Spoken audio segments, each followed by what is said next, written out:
Video உங்களுக்கு பிடிச்சிருந்தா like பண்ணுங்க, ஷேர் பண்ணுங்க, கமெண்ட் பண்ணுங்க. மறக்காம கோகிலா கிச்சனுக்கு சப்ஸ்கிரைப் பண்ணுங்க. தேங்க்யூ, வணக்கம்.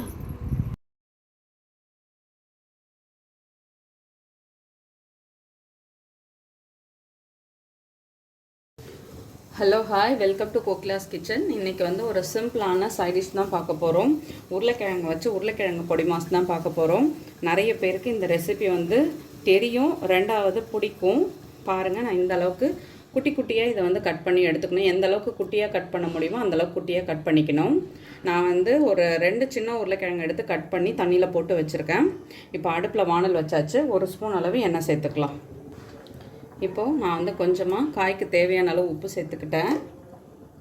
இப்போது எண்ணெய் சூடானதும் 1 ஸ்பூன் அளவு கடலைப்பருப்பு, கொஞ்சம் வந்து கடுகு, இது நல்லா பொரியட்டும். இப்போது ஒரு காஞ்ச மிளகாய், கொஞ்சமாக கருவேப்பிலை, அடுத்து கட் பண்ணி வச்சுருக்க பெரிய வெங்காயம்.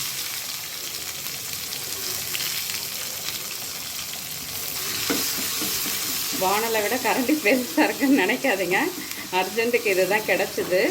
ஏன்னா நான் வந்து லைவாக நம்ம சொல்லிவிட்டு செய்யும் பொழுது சவுண்டு கரன்னு கேட்கக்கூடாது. அது மேக்ஸிமம் நான் பார்த்து தான் செய்வேன். கிடைக்காத சமயத்தில் தான் நான் வந்து சில்வர் கரண்டி யூஸ் பண்ணுவேன். இப்போ இங்கே கடுகு, கருவேப்பிலை எல்லாமே இது வந்து ரொம்ப கருகிற நிலைமைக்கு போகிற மாதிரி இருந்தது. அதனால தான் டக்குன்னு பெரிய கரண்டியாக இருந்தால் பரவாயில்லன்ட்டு எடுத்துட்டேன். எனக்கே பார்க்கும்பொழுது சிரிப்பாக தான் இருக்குது. வேறு என்ன பண்ணுறது. இப்போ பாருங்கள், வெங்காயம் எல்லாமே இப்போ நல்லா வதங்கிடுச்சு. நம்ம வந்து தண்ணியெல்லாம் இருத்துட்டு உருளைக்கிழங்கு அதில் சேர்த்துக்கலாம்.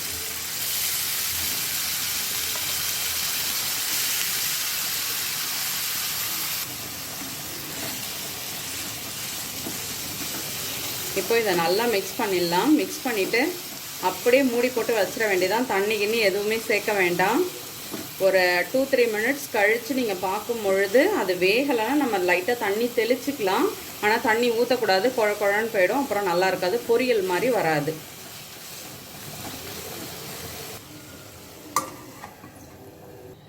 இப்போது ஓப்பன் பண்ணி பார்க்கலாம். இங்கே பாருங்கள், அந்த ஆவிலே நல்லா வெந்துட்டுருக்குது.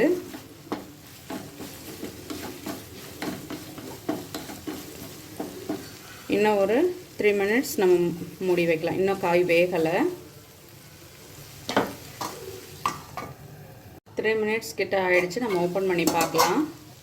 பாருங்கள், காய் இப்போது ஓரளவுக்கு நல்லாவே வெந்துடுச்சு. ரொம்ப குழைய விடக்கூடாது. அதனால தான் நான் சொல்கிறேன், ரொம்ப பொடியாக கட் பண்ணி ஆவிலே வேக வைக்கணும். அப்போ தான் இது வந்து டேஸ்ட் நல்லாயிருக்கும். குழஞ்சிடுச்சுன்னா அது வந்து அவ்வளோ நல்லா இருக்காது.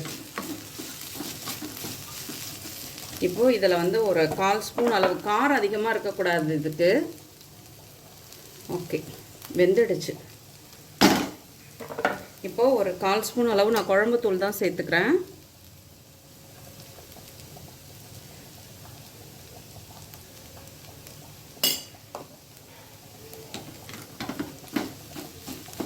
நல்லா மிக்ஸ் பண்ணிக்கலாம்.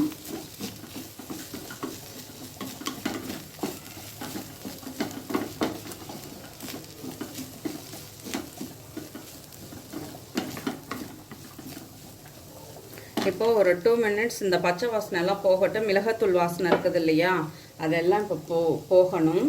இப்போ பச்சை வாசனை எல்லாம் போயிடுச்சு. நம்ம வந்து துருவி வச்சுருக்க தேங்காய் இதில் சேர்த்துக்கலாம். அவ்வளோதான், நம்மளோட உருளைக்கிழங்கு பொடி மாஸ் ரெடி ஆகிடுச்சு.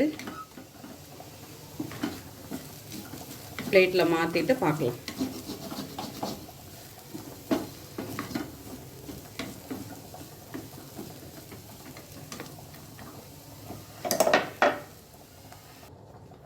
சுட சுட சூப்பராக நம்மளோட உருளைக்கிழங்கு பொடி மாஸ் ரெடி ஆகிடுச்சு. நீங்களும் வீட்டில் ட்ரை பண்ணி பாருங்கள், கண்டிப்பாக பிடிக்கும். பிடிச்சதுன்னா மறக்காமல் ஃப்ரெண்ட்ஸ் அண்ட் ஃபேமிலிக்கு ஷேர் பண்ணுங்கள்.